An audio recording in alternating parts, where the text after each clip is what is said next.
శ్రీ పోతన భాగవత భక్తి యోగం. గానం అభినవ పోతన, ఆంధ్ర భాగవత శుకయోగి బ్రహ్మశ్రీ వేదమూర్తులైన కరణె కృష్ణమూర్తి భాగవతార్ గారు. వినండి, తరించండి.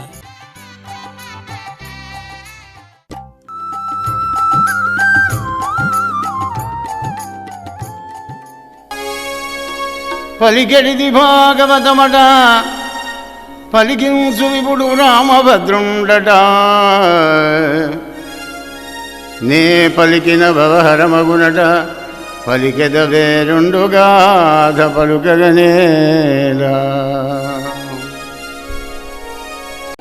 మహారాజా, ఆ నరకాసుర సంహారం కోసం బయలుదేరి వెళ్తే సత్యభామాదేవి అడ్డం వచ్చిందట, స్వామి నేను కూడా వస్తానండి అని.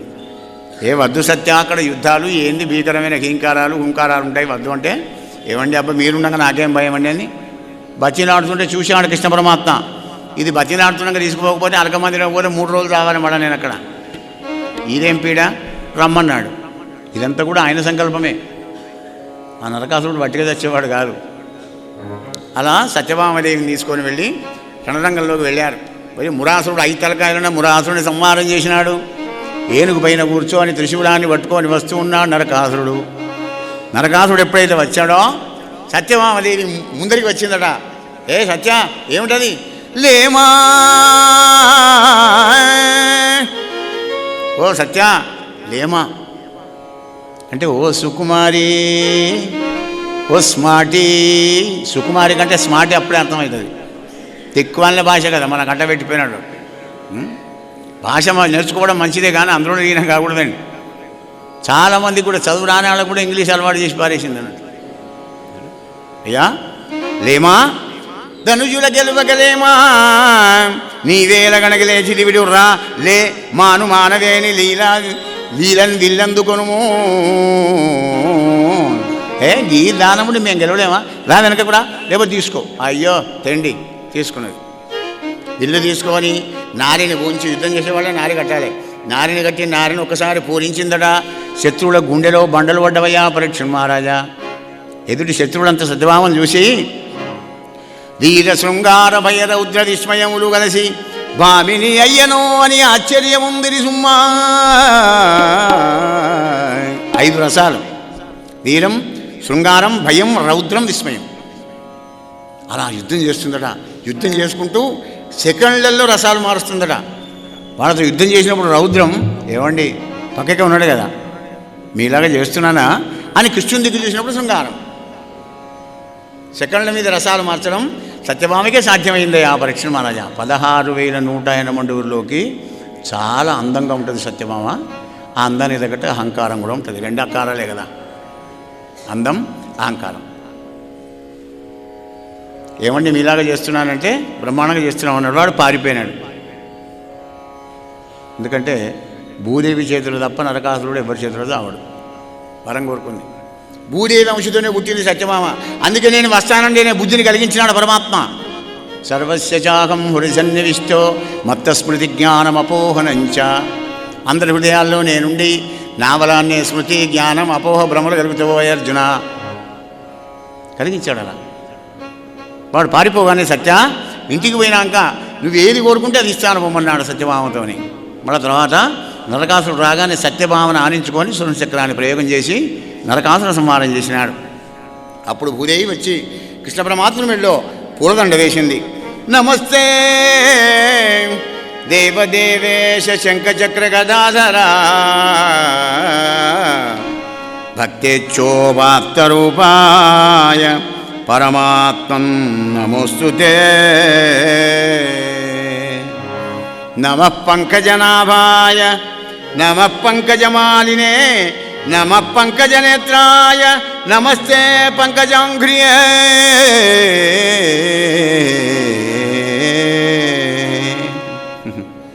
అన్నీ పద్మపత్రాల వంటి కళ్ళు, పద్నాల వంటి చేతులు, 14 వంటిని పాదాలు కలిగినటువంటి 14తో పూలదండ వేసుకున్న పరంధామ అని స్తోత్రం చేసింది భూదేవి. అక్కడ ప్రాగ్దేశపురానికి భగదత్తుని రాజుగా చేసి అక్కడ ఉన్నటువంటి 16,100 మందిని చెరసాలలో తీసుకువచ్చి ద్వారకా నగరానికి పంపించి ఒక శుభముహూర్తం లోపల ఆ 16,100ని వీళ్ళ ఎనమండుకు 16,180 భవనాలు కట్టించి 16,000 కన్యలను ఒకటే ముహూర్తం లోపల పెళ్ళాడాడయ్యా పరీక్ష మహారాజు. గోపాలకృష్ణ భగవానికి జయ, రాజా రామచంద్ర భగవానికి. యా అటువంటి ఒక్క భార్యలతోని ఆనందపరుషుడై ఉన్నాడు కృష్ణ పరమాత్మ. రుక్మిణీదేవికి కాదు, అష్టభార్యలకు కాదు, 16,180 ప్రతి భార్య కూడా 10 మంది కొడుకులు. సవతి పోరాటం లేకుండా ఒకరికి 11, ఒకరికి 9 అయితే మళ్ళీ కిరికిరి కదా. మనిషికి 10 మంది అంటే ఏమిటి? కృష్ణుడు భగవంతుడు అయితే మాత్రం ఇంతమంది భార్యలేంది, సంసారం ఏంది, అరే ఇది ఏమిటా, ఏం భాగవతం, ఏం కథ ఇది? కలియుగ మానవుడికి వచ్చే డౌట్ కదా. ఇక్కడ కొంచెం లోపలికి మనం వెళితే ఈ జీవకోటిని సృష్టించాలి అంటే భూమిరాపో అనలో వాయు ఖమ్మనో బుద్ధిరేవచ అహంకార ఇతీయమే భిన్న ప్రకృతిరష్టదా. పరాప్రకృతిని మోడికి అష్టవిధ ప్రకృతిని సృష్టించాను అర్జున అన్నాడు. ఆ తర్వాత మళ్ళీ 16 ఇంద్ర కలుపుతాడు. 16, 8, 24, 16,000 కానీ 1600 కానీ 16 సంఖ్య కానీ మొత్తం 24 తత్వాలు మహత్తత్వంగా మారి అండంగా మారితే ఆ అండం మళ్ళీ చైతన్యం కలగకపోతే 25వ తత్వమై పరమాత్ముడు ఉరుక్రముడు అనే పేరు తంలో ప్రవేశించగానే అంత మహదాదరకు చైతన్యంబు కలిగి అన్యోన్యత్వంబు కలిగే. తృతీయ స్కందంలో సృష్టి అప్పుడు చెప్తాడనమాట. అది వేదాంతపరమైనటువంటిది. కథా రూపంలో పెడితే మంచిగా వింటామని. వేదాంతం చెప్తే కళ్ళన్న మూస్తారు, లేచిన వెళ్ళిపోతారు. ఏంది రాద్ధాంతం తలకాయ నొప్పి. జయ శ్రీకృష్ణ, జయ జయ శ్రీకృష్ణ. అయ్యా ఆ ప్రద్యుమ్న కుమారుడు కూడా తండ్రిలాగానే వెళ్ళి రుక్మిగాని బిడ్డని ఎత్తుకవచ్చి పెళ్లి చేసుకున్నాడు అయ్యా రుక్మవతిని. తద్వారా వానికి కొడుకు పుట్టాడు. వాని పేరు అనిరుద్ధ కుమారుడు. ఆ అనిరుద్ధ కుమారుడుగా యుక్త వయసు రాగానే రుక్మలోచన అనే రుక్మిగాని మనవరాలను ఎత్తుకవచ్చి పెళ్లి చేసుకున్నాడు. తండ్రి, కొడుకు, మనవడు ముగ్గురు ఒకటే చాలు పెళ్లి చేసుకున్నాడు. ఆ విధంగా క్రిస్టియన్ వంశం 101 కులమై చెరుకు పిల్ల చెరిగినట్టుగా వ్యాపించిపోయిందయా పరీక్ష మహారాజా. నరేంద్ర, బలిచక్రవర్తికి 100 మంది కొడుకులు. ఆ 100 మంది కొడుకుల్లో కూడా బాణాసురుడు చాలా గొప్పవాడు. వానికి 1000 చేతులు ఉంటాయి. శివపూజా ధురంధరుడు. శివుణ్ణి పూజించండి, ధ్యానించండి, పచ్చి నీళ్లు కూడా ముట్టడు. అటువంటి యొక్క బాణాసురుడు ఒక్కనాడు కైలాస పర్వతం దగ్గరికి వెళ్ళి ఆ పరమాత్ముని అనేక విధాల స్తోత్రం చేసినాడు. ఆ స్తోత్రానికి పరవశుడైనాడు శంకరుడు. ప్రత్యక్షమైనాడు. నాయనా బాణాసురా, ఏం సంగతి? శంకరా శంకరా భక్తమానసవ శంకరా దుష్టమదాసురేంద్రనా శంకరా పాండునీల రుచి శంకర వర్ణ నిజంగ భోగిరాట్ కంకణ పార్వతీ హృదయ కైరవ మిత్ర యోగి హృత్ పంకజ పంకజాత్త నిజ తాండవ ఖేళన భక్త పాలన శంకరా. శంకర భగవానుడు రెండింటికి పరవశంపై తాండవం చేస్తాడండి. శివతాండవ స్తోత్రం ఒకటి, అభిషేకం ఒకటి. ధార తెగిపోకుండా తైలధారవత్తు అంటాడు. నూనె ధార తెగిపోదు, కట్టగాదు. అవి అట్లా పోయారట నీళ్లు శివుడికి అభిషేకం చేసుకుంటూ. దానికి శివతాండవ స్తోత్రానికి రావణ బ్రహ్మ రచించి గానం చేసి ఉరుగుతొలగించినాడు శంకర భగవానుడు. జటాటవీ గల జల ప్రవాహతావతస్థలే గలే వలం విలంబితం భుజంగ తుంగమాలికా డమడ్డమడ్డమన్నినాదమడ్డమర్వయం చకోరచండ తాండవం తనోతు న శివం శివం.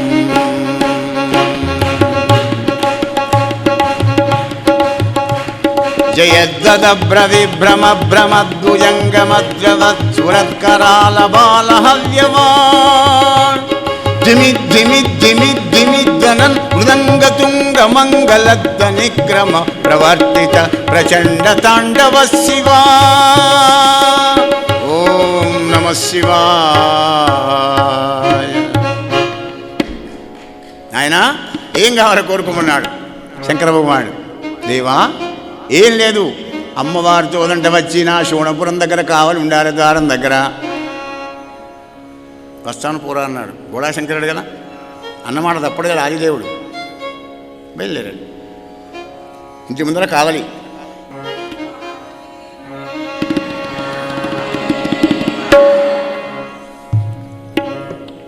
రోజు లేవగానే వచ్చి ఆది దంపతుల దర్శనం చేసుకొని పోతాడు.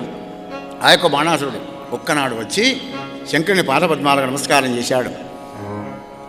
దేవా జగన్నాథ మహాదేవా శంకరా, యుద్ధం లోపల నన్ను ఎదిరించి పోరాడే ఒక ప్రతిపక్ష యోధుణ్ణి సృష్టించగా నాకు ఈ సహస్రకరంబులు ఎందుకు ఇచ్చిదివయ్య మహాదేవా? ఎందుకయ్యా ఈ 1000 చేతులు ఎందుకు నాతో యుద్ధం చేసే మునగాడలేడా? మరి నా కండూచి మా ఉపాయం లేదు కదా, గోకుడు పెడుతుంది నాకు దురద. ఈ గోకుడు ఎట్లా పోవాలి?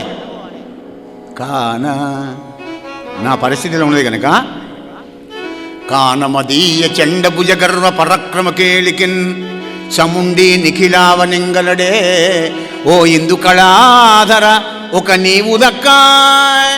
చూసారా, 3 లోకాల వెతికిన ఎవ్వరు లేడు, చేస్తే నువ్వే చేయాలి, దా యుద్ధానికి అంటున్నాడు. కోపం వచ్చింది శంకరుడికి. ఛీ మూఢ హృదయ, నీ జెండా టెక్యం ఎప్పుడైతే కారణం లేకుండా కింద పడుతుందో అప్పుడు నా అంత వాడితో యుద్ధమై నీ కండుచి పోతుంది పోరా వేదవా అన్నాడు. నీ ఎంతవాడు ఎవడు శివ, నీకే తెలుస్తుంది పో. అయింది కదా. రోజులు గడుస్తున్నాయి. ఆ బాణాసురుడికి ఉషారాణి అనేటువంటి ఒక అమ్మాయి ఉంది.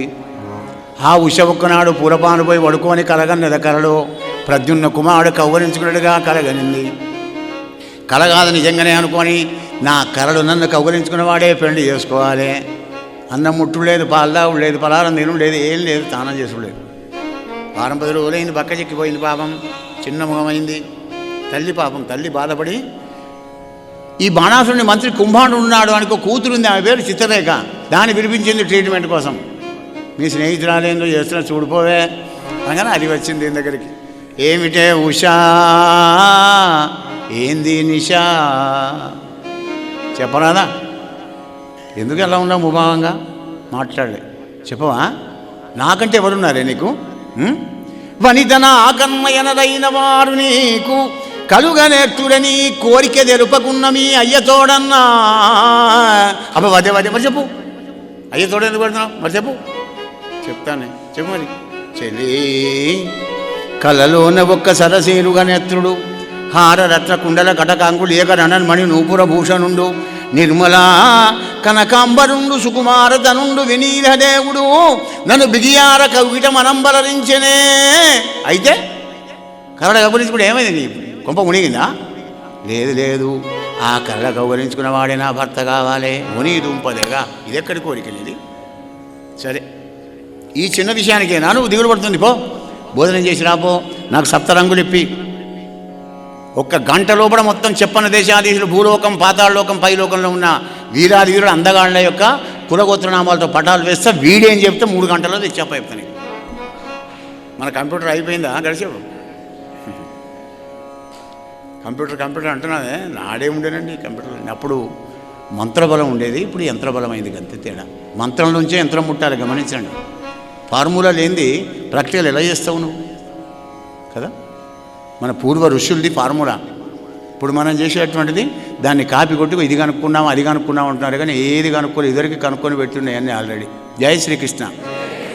యా బొమ్మలు వేసింది, తిని వచ్చి చూపించింది. పైలోకంలో వాళ్ళు అందగాళ్ళను యక్షగంధర్వ కిన్నెర కింపురుష పన్నగులందరూ చూపింది.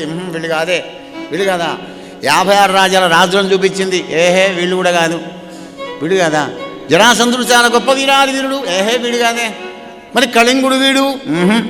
బ్రాహ్మణ భక్తి, దైవభక్తి, ధర్మార్గంలో జీవించే చంద్రవంశంలో ఉన్నటువంటి ధర్మజ భీమ అర్జున నకల సారేవులు వీళ్ళా? మరి ఏహే వీళ్ళు కాదే. ఇబ్బంగి చెప్పన్న దేశాధీశ రాజులందరినీ చూపించి యదువంశ సంభవులైన శూరసేన వసుదేవ ఉద్ధవాదులను చూపి మన కృష్ణ పరమాత్మని చూపిన అందరిని చూపి మన కృష్ణని చూపించితే అప్పుడు చూసిందట. ఆహా, అందం చందం పోలికలన్నీ ఇలాగే ఉన్నాయి, కానీ ఓల్డేజే. నీ ఓల్డేజ్ పాడైపోవడం అంటే తాత కాలేదా? మరి మనవడు అయినాడు కదా పాపం. మనవడు ప్రద్యుమ్నుడు కొడుకు, అనిరుద్ధుడు మనవడు. అప్పుడే ఏర్పాటు చేసింది ఉష. ఈయన పోలికలే ఉన్నాయి అంటే అయితే క్లూ ఇచ్చింది కదా, ఇంకే కొడుకును పెట్టింది ప్రద్యుమ్నుడిని. అచ్చం ఇలాగే ఉన్నాడు కానీ ఈయన కాదు, ఈయన కాబట్టి ఈయన కొడుకు అనిరుద్ధ కుమారుని ముందర పెట్టింది. అప్పుడు ఆనందపడి చిత్రరేఖను కౌగలించుకొని ఇంతే మదీయ మానధనమెల్ల హరించిన దొంగ వీడే ఈని కులంబు బలంబు వీరము చెప్పుమా. యాదవంశం అనే సముద్రంలో పుట్టిన చంద్రుడే వీరాది వీరుడు, కృష్ణుని యొక్క మనవడు, చాలా గొప్పవాడు. ద్వారకలో ఉంటాడు, పేరు అనిరుద్ధుడు. వీడిని తీసుకువస్తా కానీ ఇప్పుడు కాదు, పూర్వరాత్రి పోని. పూర్వరాత్రి పోయినాక తీసుకువస్తా. పూర్వరాత్రి పోవాలంటే 10:30, 11 కావాలి. సరే అన్నది, సంతోషపడింది ఉష. మరి 10:30కు మెల్లగా బయలుదేరి వెళ్ళింది. కానీ దైవం బలీయం కదా, ఆ ద్వారకానగరం చుట్టూ సుదర్శన చక్రం తిరుగుతుందండి బాడీగార్డ్. ఇది ఎటుపోతే అటే వచ్చి అడ్డగిస్తున్నది. అది బిక్కమోహం వేసింది. దీన్ని చక్కుటమారాలు కంప్యూటర్ ఏం పనికి రాలేదు అక్కడ. అయ్యా బాబు ఏం చేయాలి ఎప్పుడు అనే వరకు నారాయణ అంటూ వచ్చాడు నారదుల వారు. హే అమ్మాయి చిత్రరేఖ, కృష్ణ పరమాత్ముని స్తోత్రం చేయి, ఆయనకిట్ట కరుణిస్తే ఈ చక్రం జరుగుతే నువ్వు లోపలికి పోతావు, లేకపోతే లోపల అడుగు పెట్టడానికే వీలు లేదన్నది. మునీంద్ర ఎలా మరి నా గతి? ఎలా లేదు పొగుడు ఆయనను, తప్పదా? తప్పదు. కృష్ణ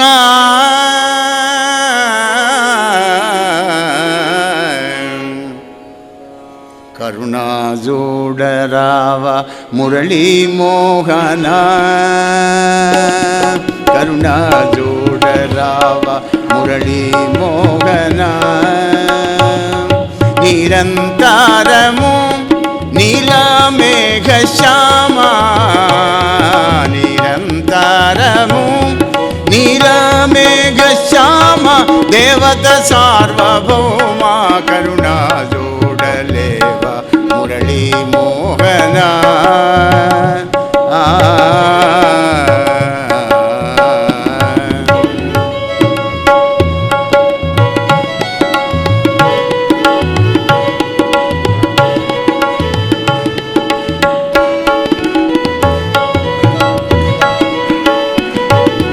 నిర్వికార నిరవధ్య నిరంజన సర్వకామ్య ఫల సిద్ధి ప్రభంజన, నిర్వికార నిరవధ్య నిరంజన సర్వకామ్య ఫల సిద్ధి ప్రభంజన, సర్వకాల గర్వాపహార కౌశుభ శుభార్ కాపాడ వేర గోపాల వీర కరుణ చూడలేవ మురళీ మోహన,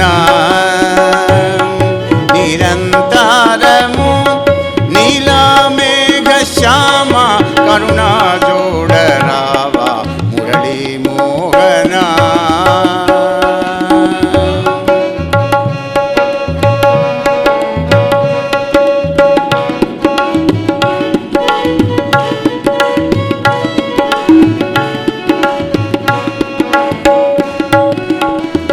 గోపాలకృష్ణ భగవానికి. అప్పుడు చక్రం పక్క జరిగింది. పోయి చంద్రకాంత శిలాభవనం లోపల నిజమార్య సంగతులు కూర్చున్నటువంటి పడుకున్నటువంటి ఒక మహానుభావుని ఎత్తుక వచ్చి శోణపురంలో పెట్టింది చిత్రరేఖ. 4 మాసాలు కామభోగాలు అనుభవించారు ఉషాసుందరి అను అనిరుద్ధ కుమారుడు. ఈ లోపల చెలికత్తెలకు తెలిసింది. వాళ్ళు పోయి బాణాసురుడిని చెప్పారు, నరికి పారేయండి వాడిని అంటే నరకాలే, వచ్చిన నరికాడు, వీడే నరికాడు. అప్పుడు బాణాసురుడే వెళ్ళి వర్ణపాశాలతో బంధించి వాడిని చెరసాల్లో వారేశాడు. 4 మాసాలైన అనిరుద్ధుడి కోసం వెలుగుతున్నారు. అప్పుడు నారదుల వలన తెలుసుకున్నటువంటి వాడై 12 అక్షరుల సైన్యాన్ని పట్టుకొని శోణపురం బయలుదేరి వచ్చాడు కృష్ణ పరమాత్మ. పరీక్ష మహారాజా, ఎప్పుడైతే కృష్ణుడు ద్వారక నుంచి వెళ్ళాడో వెంటనే దీని జెండా టెక్కెం కింద పడిపోయింది. బాణాసురుంది ఎగిరి గంతు వేశాడు. యుద్ధం వచ్చిన వాడు ఎవడైనా ఇంట్లో ఉంటే వాడిని తలకాయ తీస్తా అని ప్రకటన చేసినాడు. మరి ద్వారం దగ్గర ఉన్న శివయ్య ఏం చేసుడు? వరదుడు కదా, ఆయన కూడా నందివానారుడై త్రిశూలం చేత పట్టుకొని ప్రమదగణాలను వెంట పెట్టుకొని ఆయన కూడా యుద్ధానికి వచ్చాడు. పురాతన యోధులైన శివకేశవులు యుద్ధం జరుగుతుండే అండహో అని విమానంలో అరజడి ఎక్కువైందయ్యా రాజా. దేవతలు యక్షగంధర్వ కిన్నెర కింపురుషులు అందరూ కూడా చూస్తున్నారట. అబ్బురం ఎవరికి వేస్తారో చూద్దామని శంకర భగవానుడు ఏది వేస్తే ఆయుధాన్ని అన్నింటించి పారేస్తున్నాడు. చివరికి చూశాడు కృష్ణ పరమాత్మ, ఇక వీటితోని ఈయనతోని మనం ఎందుకు, ఈ మూర్ఖుని కోసం ఇద్దరం యుద్ధం చేయడం ఎందుకని సమ్మోహనాస్త్రం ప్రయోగం చేశాడు. ఆ ఎద్దు మూపురం మీద పడ్డాడు శివయ్య. అప్పుడు మళ్ళీ ఫ్రెష్ అయ్యి వచ్చాడు దుర్మార్గుడైన బాణాసురుడు. సైన్యం దైన్యం నొందింది. బాణాలతోని 14 బాణాలతో వాని గుర్రాలను వాని సారథిని వాని చేతుల ఆయుధాన్ని దూరం చేశాడు కృష్ణుడు. మరి నడి జత్తు దేశంలో సూటి పెట్టే వరకు ఆ బాణాసురుని తల్లి గోటరా అనేది వచ్చి అడ్డం నిలబడింది కొడుకును కాపాడాలి అని. రథం ముందర దిగంబరంగా నిలబడిన వెంటనే నిలబోసుకొని ఆ దృశ్యాన్ని చూడలేక కళ్ళు తిప్పుకున్నాడు కృష్ణస్వామి. అంతలో మళ్ళా శివయ్య ఆ మూపురం నుంచి లేచి 3 తలకాయలు 3 చేతులు 3 కాళ్ళతో శివ జ్వరాన్ని పంపించినాడు. అప్పుడు పరుబడి వైష్ణవ జ్వరాన్ని పంపినాడు కృష్ణ పరమాత్ముడు. ఆ 2 జ్వరాలకు యుద్ధం జరిగి 14 లోకాలు జరిగింది ఆ శివజ్వరం. ఎక్కడ కూడా దానికి ఆశ్రయం దొరకలే. మళ్ళా కృష్ణ పరమాత్మ దగ్గరికి వచ్చింది. కృష్ణ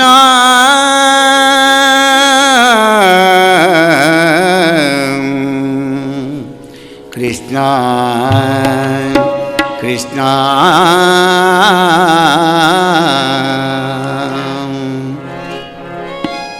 ప్రేమ స్వరూప గోపాల ప్రేమ స్వరూప గోపాల కామితదాయక కరుణాలవాల కామితదాయక కరుణాలవాల ప్రేమ స్వరూప గోపాల.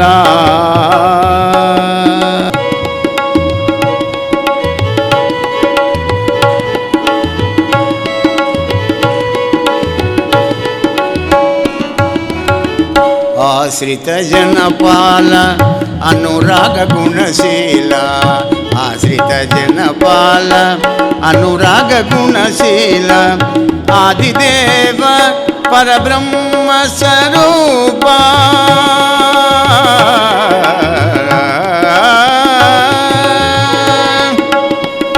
ఆదిదేవ పరబ్రహ్మ స్వరూప ప్రేమ స్వరూప గోపాల.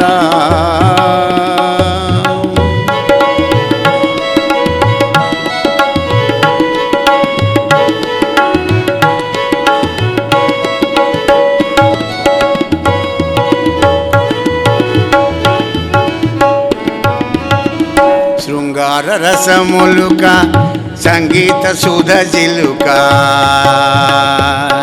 కృష్ణ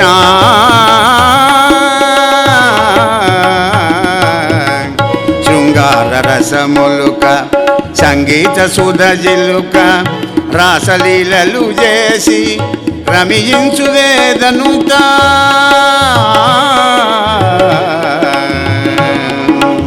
పతిత పావన నీదు దాపు చేరితినయ్యా పతిత పావన నీదు దాపు చేరితినయ్యా కృష్ణదాస కవి పోష గుంజ పడిగే పురవాస కృష్ణదాస కవి పోష గుంజ పడిగే పురవాస ప్రేమ స్వరూప గోపాల కామితదాయక కరుణాలవాల ప్రేమ స్వరూప గోపాల.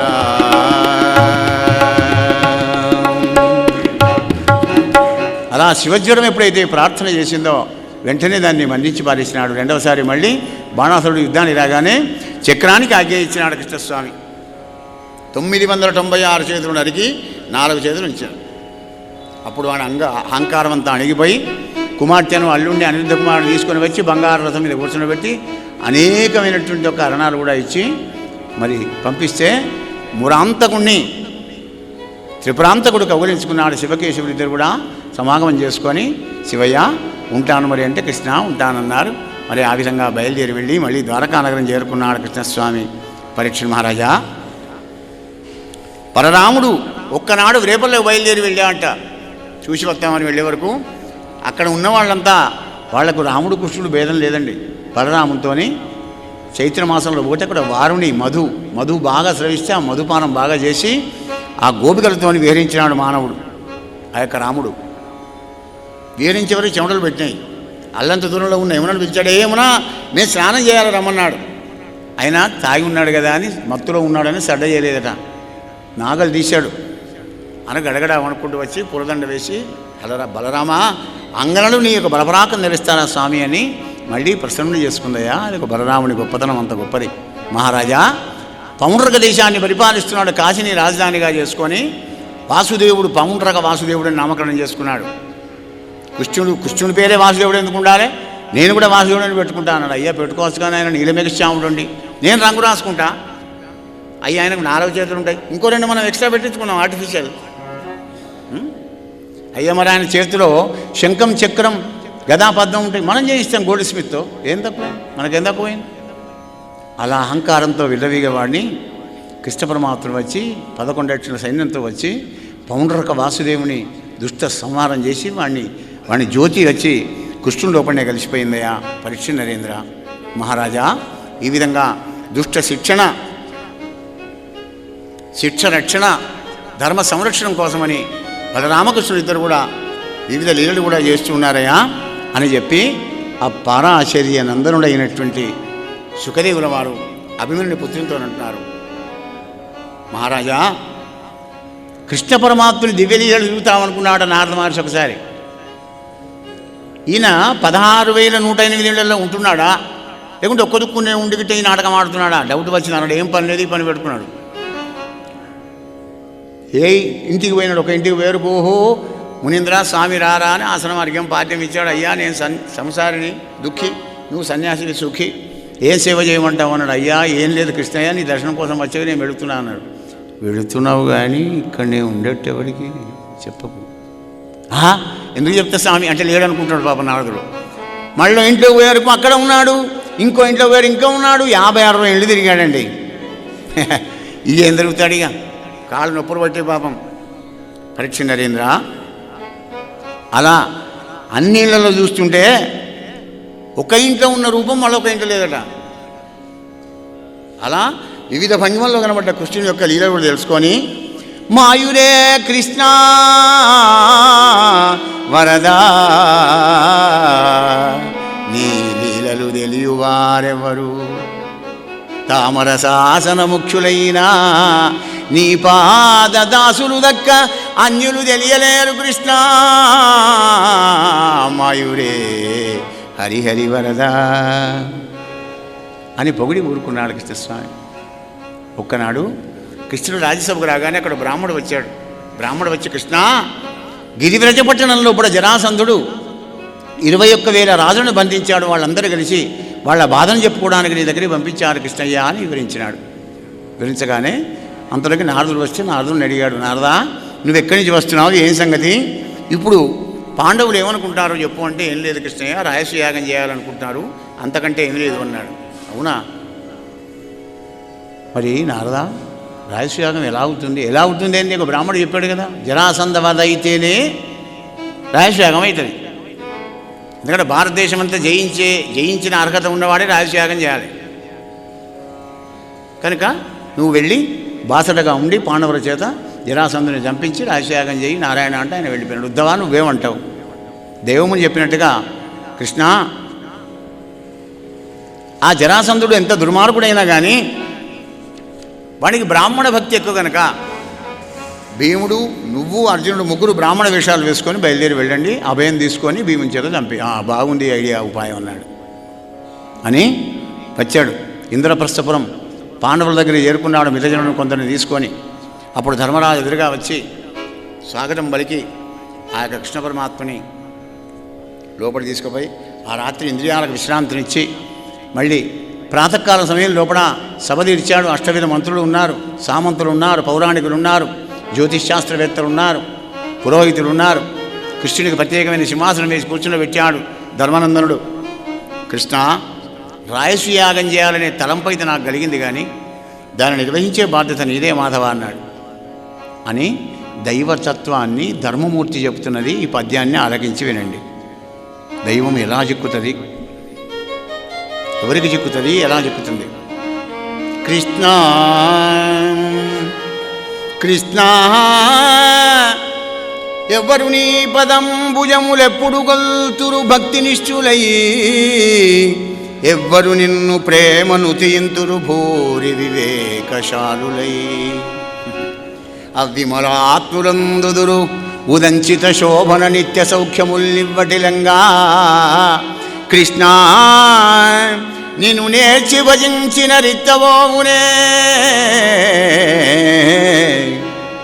నేర్చి సత్సంగంలో కూడా నేర్చుకో, సద్గురు దగ్గర నేర్చుకో, సద్గ్రంథాన్ని చదువుకుంటూ నేర్చుకో, సదాలోచనలతో నేర్చుకున్న తర్వాతే దైవం దగ్గరికి రా.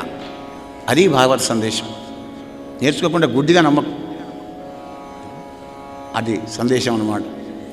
ఇంకే శుభస్య శీఘ్రం ధర్మనందన, నేను 4 తమ్ములను దూరం అన్నాడు.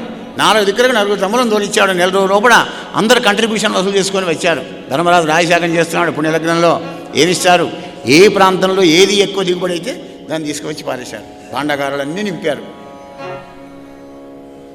కానీ అప్పుడు అర్జునుడు అన్నాడు, అన్నయ్య నేను జరాసంధుని దగ్గరికి పోలేను, వాటితో యుద్ధం చేయలేదు.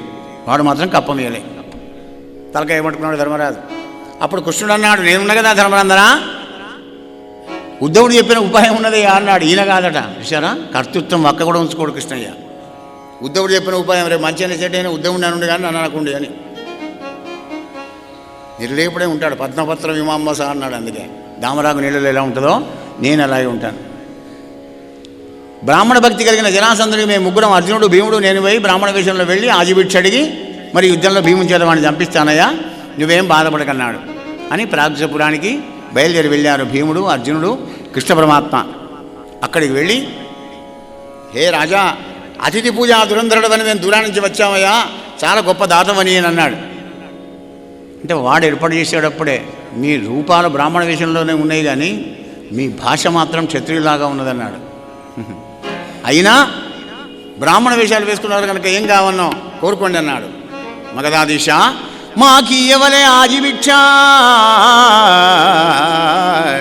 యుద్ధభిక్ష కావాలి, ఇచ్చాను పొండి అన్నాడు. ఇంకేమున్నది, నేను కృష్ణుడిని, వాడు అర్జునుడు, వాడు భీముడు, నీ ఇష్టమైన వాళ్ళతో యుద్ధం చేయి. కృష్ణ నీతో యుద్ధం చేస్తే 18 సార్లు ఓడిపోయినావు అంటే నేను ఓడిపోయినా అని చెప్పుకోడు కదా. ఇక అర్జునుడు వయసులో చిన్నవాడు, సమౌజ్జి అయినటువంటి భీముడు నేనే సరే కనుక భీముడు నేను యుద్ధం చేస్తాం, మేము కూడా గదే అనుకున్నామన్నాడు. యుద్ధం చేస్తున్నారు.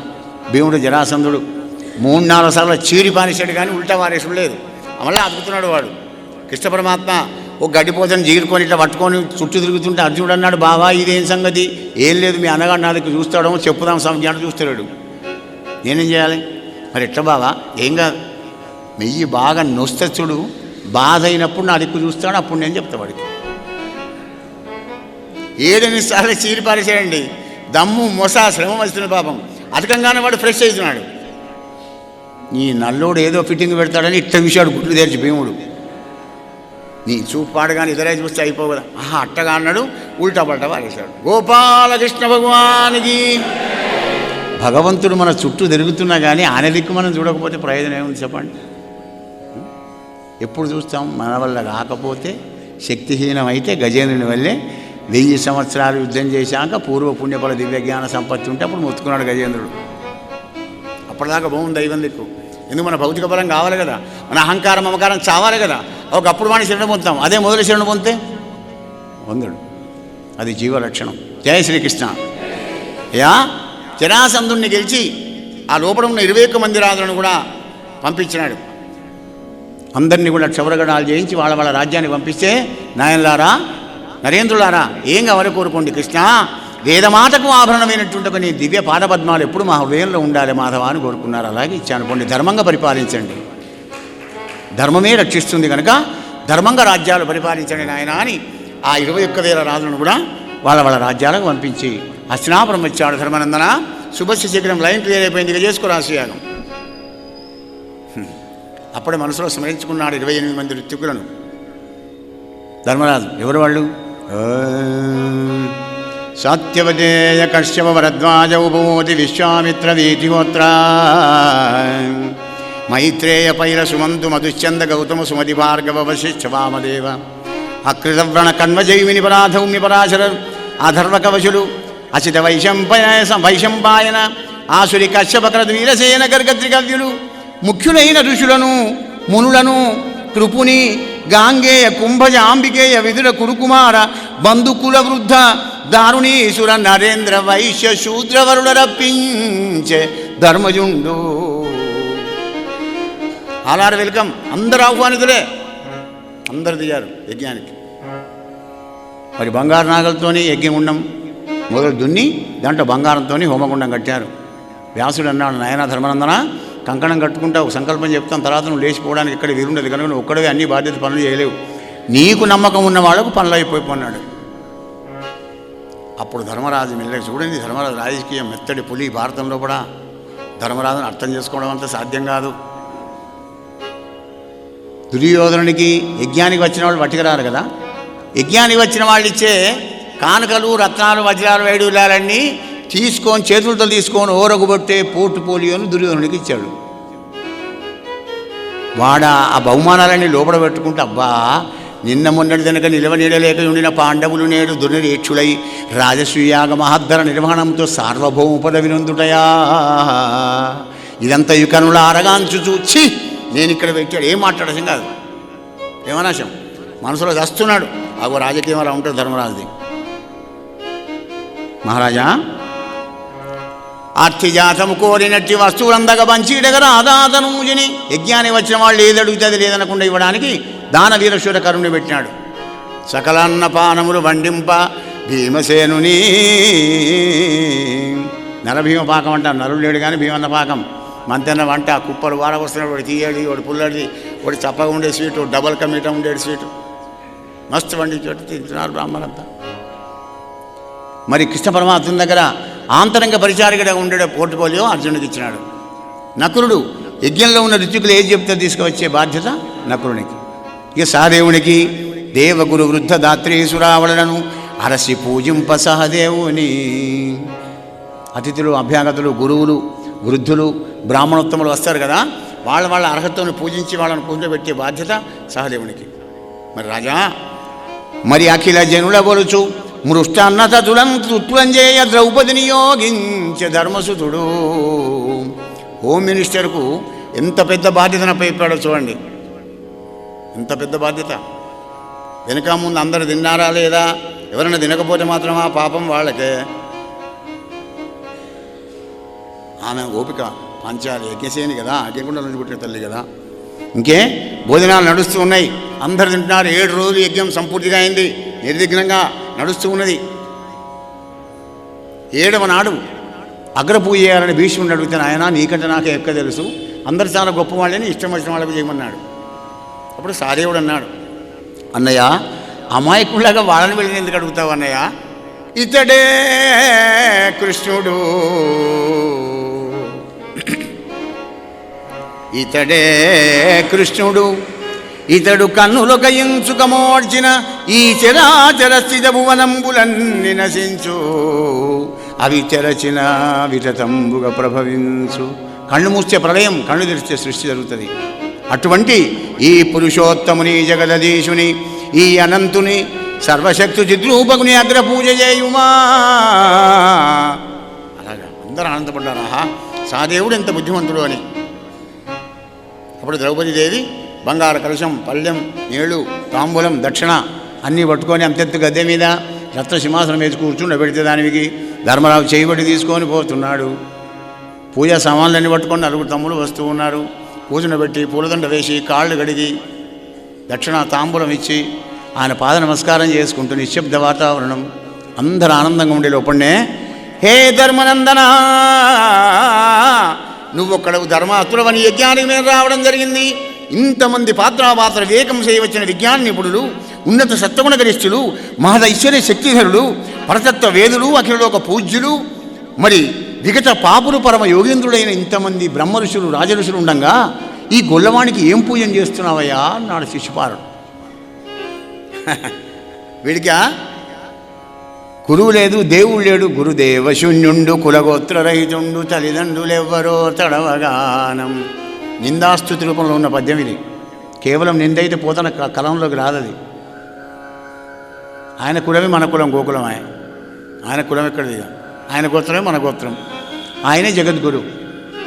ఇలా అన్వయం చేసుకోవాలన్నమాట. అప్పులం బొరెలడు ఆది మధ్యావసానంబులందరయ మానంబు లేదు. చూశారా, నేను తిరిగితే నవ్వుతున్నాడగో, ఎప్పుడు మానం లేదు, గదే నవ్వుతున్నాడు. ఆయన నవ్వేది వేరే. ఎందుకో తెలిసిన, కొడుక మీ అమ్మకు 100 తప్పులు క్షమిస్తానని మాట ఇచ్చా, ఆ 100 తప్పులైనటి నేను బోంద పెడతా. అది కృష్ణ పరమాత్ముని ఆంతరంకం. కాబట్టి అప్ప చెప్తున్నాడు లెక్క. మొత్తం లోన్ తీసుకున్నాడు, ఎట్లా అప్ప చెప్తున్నాడు అట్లా లెక్క పెడుతున్నాడు. 98 అయినాయి. ధర్మనందన చిచ్చి రౌరవాది నరకాలను పోయే 2 మహాపాతకాలను విడిగి అంటున్నాడు. ఇక ఉన్నాయి కూడా 2 కొడుక నీకు. జారుడు జన్మావధియును చోరుడు ముప్పొంకరాడు సుమైత పూజాచారకేల కర్హుడే వారగైతడనుచు అశుభవాక్య స్ఫూర్తిని ఇందించుచుండే. అందరు చెవులు మూసుకుంటున్నారు. ధర్మరాజు భయపడుతున్నాడు, భీష్ముని దిక్కు చూస్తున్నాడు. గోపాలసింహం కళ్ళు తెరిచేదాకానే కుక్కలు ముత్తుకుంటాయి నాయన, తొందరపడుకుంటున్నాడు భీష్ముడు. అప్పుడు కృష్ణ పరమాత్మ చక్రానికి ఆజ్ఞ ఇచ్చినాడు. చక్రం వెళ్ళి కుండలాల కిరీటం ఉన్న శిశుపాలుని యొక్క శిరస్సుని ఛేదిస్తే రాజా వాణి లోపల జ్యోతి వచ్చి మరి కృష్ణస్వామిలో కలిసింది. గోపాలకృష్ణ భగవానికి నమ పార్వతీపదే హర మహాదేవ్. అప్పుడు ఋత్విక్ జనాలందరినీ కూడా తీసుకొని గంగానదికి ఔభృత స్నానం కోసం బయలుదేరి వెళ్ళాడు ధర్మరాజు. పాండవులందరూ కూడా పొయ్యే లైన్ ఒకటి, గంగానది దగ్గర నుంచి స్నానం చేసి వచ్చే లైన్ ఒకటి. హస్తినాపురానికి గంగకు లింక్ అయిందండి. ఎంతమంది చూడండి, వాహనాల మీద కొందరు, నడుచుకుంటూ కొందరు, ఏనుగుల మీద కొందరు, గుర్రాల మీద కొందరు, రథాల మీద కొందరు. ఔభృత స్నానం. ఎందుకంటే ఎన్ని పాపాలు చేసినా ఔభృత స్నానంతో పునీతుడైతాడు కనుక ధర్మరాజు ఆ విధంగా ఔభృత స్నానం చేసి వచ్చి ఆ 28 మంది ఋత్వికులకు వాళ్ళు కోరుకున్న దక్షిణ తాంబూలాలు కూడా ఇచ్చి అందరినీ ఆనందపెట్టాడయ్యా పరీక్ష మహారాజా.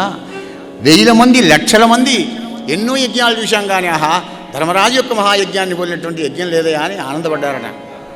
కానీ ఒక్క దుర్యోధనుడు మాత్రం అసూయపడ్డాడయ్యా. ఇప్పుడు పరీక్షిత్ అన్నాడు, ఏమయ్యా ఇన్ని లక్షల మందికి ఆనందం కలిగిన ఈ అశ్వమేధ ఈ రాయసీయాగం మరొక్క దుర్యోధనుడికి ఎందుకు కాలేదు అంటే, ఈ దుర్యోధనుడు సామాన్యుడు కాదయా. ఈ రాయసీయాగానికి విడిది ఏది ఇచ్చారు? మయసభ ఇచ్చారు. మయుడు అనేవాడు రచించి పాండవులకు కాపాడు కనుక అగ్ని ప్రమాదం నుండి బహుమానంగా ఇచ్చాడు ధర్మరాజుకు. ఆ మయసభ విచిత్రం ఏమిటంటే ధర్మం మీద వాసన ధర్మాత్ మార్గంలో జీవించేవాడికి యాజ్ ఇట్ ఈజ్ ఉన్నది ఉన్నట్టు కనబడుతుంది. ధర్మం లేని వాడికి ఉన్నది లేనట్టుగా, లేనిది ఉన్నట్టుగా కనబడుతుంది. ఇక వీనికి విడిదిచ్చారు. అది అందులోకి పోయి ఇదే ఇందులో ఆహా మహిళలోకోత్తర కళాకౌశలం ఉద్యానవనమున కాసారమా అని మెల్లగా చెంగులు మీదకి పట్టుకొని కాలు పెట్టాడు. పెట్టేవారు ఏం లేదు, పట్టిదే. ఆహా మైనులోకోత్తర కళాకౌశలం అనుకుంటూ మంచిగా పోతున్నాడు. పేరు మళ్ళా కళాయ కనబడ్డది, అదే అనుకొని మంచి కాలు పెట్టిపోయినట్టు అమ్మన పడ్డాడు అందులో. ఆహా రామా. అప్పుడు భీమసేనుడు నవ్వాడు. ఆ చెలికత్తెలందరూ నవ్వుతే ద్రౌపది నవ్విందని అపోహపడ్డాడు ఈ మూర్ఖుడు. అగో అప్పటి నుంచి పాండవులంటే వీడికి మా దండి కోపమయ్యా. అసలు వీళ్ళకి అసూయ దేశాలు చిన్నప్పటి నుంచే 10 ఏళ్లలోపు కౌమార దశలో ఉన్నప్పుడే వీళ్ళకి కలిగేవి. ఎలా చెప్పనా రాజా, కౌరవులు 5-6 గంగరేగు పండ్ల చెట్టు ఎక్కి ఆ పండ్లను కోసుకుంటున్నారట. వాళ్ళు కోసుకుంటే ధర్మరాజు అర్జునుడు నగర సాధకులు చూసి భీమన ఆ పండు కోసి పట్టవా మాకు అని. ఏంది మీ గంగరేగు పండు కావనా, ఆగండి ఇప్పుడే అని ఆ రేగు చెట్టు మొదలుకు పోయి భీమన్న ఊపుడు మొదలు పెట్టాడు. గంగరేగు పండు కౌరవులు కింద పడ్డారు. చాటు నుంచి చూశాడు దుర్యోధనుడు, అమ్మ నా కొడుక ఈ దుబ్బు అని వీడిని ఎలా చేసి చంపాలి. విషం పెట్టాడు, నీళ్ళలో వారేశాడు, ఎన్నో తీర్లు హింసించాలని ప్రయత్నం చేశాడు కానీ సావలేదు. అగో అప్పటి నుంచి కత్తులు నూరుకుంటున్నారు కనుక ఒక దుర్యోధనుడికి నచ్చలేదయా. ఏం సుయోధన ఎట్లా అయింది మన పోయినాము రాయసయాగం? మన వైష్ణవ యాగం అయినట్టు కాలే, మన వైష్ణవం సూపర్ అయింది కానీ ఇట్లా అయిందా? దుర్యోధనుడి వారసులు పోలేదండి. ఇప్పుడు ఎక్కడికైనా పెళ్ళికి పోయి వచ్చినాడు ఒక్కొక్కళ్ళని అడగండి, అయ్యగారింట్లో పెళ్ళి ఎట్లయింది? ఏం అయ్యగారింట్లో పెళ్ళి బా, సాంబార్లో ఉప్పే లేదు బా, బిర్యానీ ఉడికనే లేదు బో, దీనింటికి వస్తే మంచులు కూడా పోయాడు. విన్నారా? అంటే ఇంకోండి మంచి అని ఒప్పుకోరన్నమాట. వీళ్ళంతా దుర్యోధనుడి వాళ్ళే. భారతంలో ఉన్న పాత్రలన్నీ ఉన్నాయి మన భారతదేశంలో కూడా. జయ శ్రీకృష్ణ, జయ జయ శ్రీకృష్ణ. జనవరా హే పరీక్ష నరేంద్ర, బంధమోక్షమును చైద్యవదంబును పాండురాజనందను మఖరక్షణంబును ఉదారత చేసిన ఎట్టి దేవకీతనయు చరిత్ర భాషణ కథాపడనాత్తులు గంతులు ఇష్టశోభన బహుపుత్ర కీర్తులు భవ్య వివేకము విష్ణులోకము.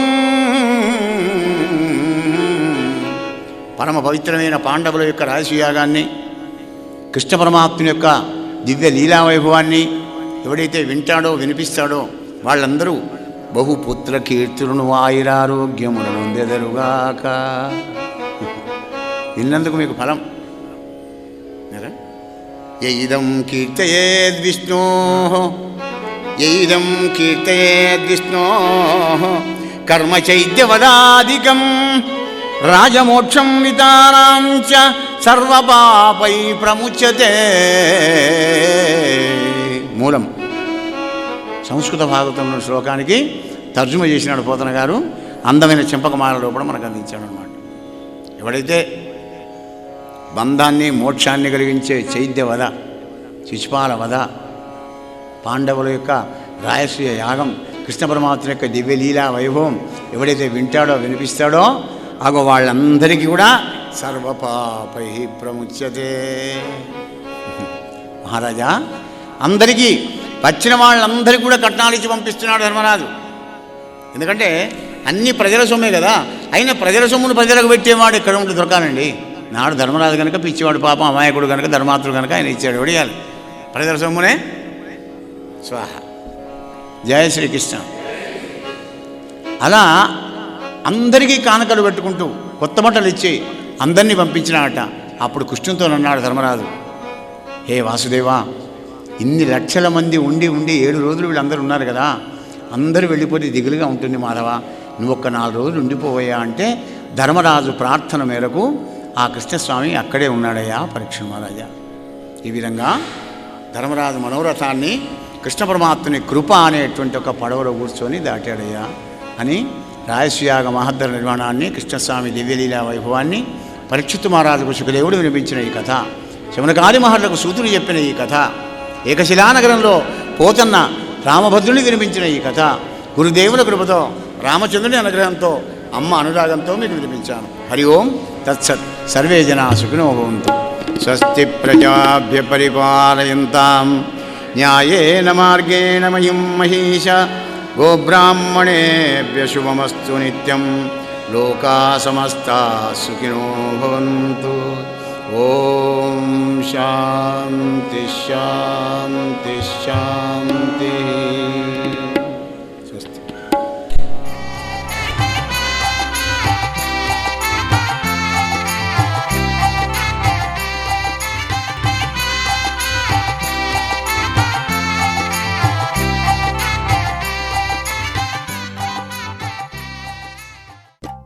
శ్రీ పోతన భాగవత భక్తి యోగం. గానం అభినవ పోతన, ఆంధ్ర భాగవత శుకయోగి బ్రహ్మశ్రీ వేదమూర్తులైన కరణె కృష్ణమూర్తి భాగవతార్ గారు. వినండి, తరించండి.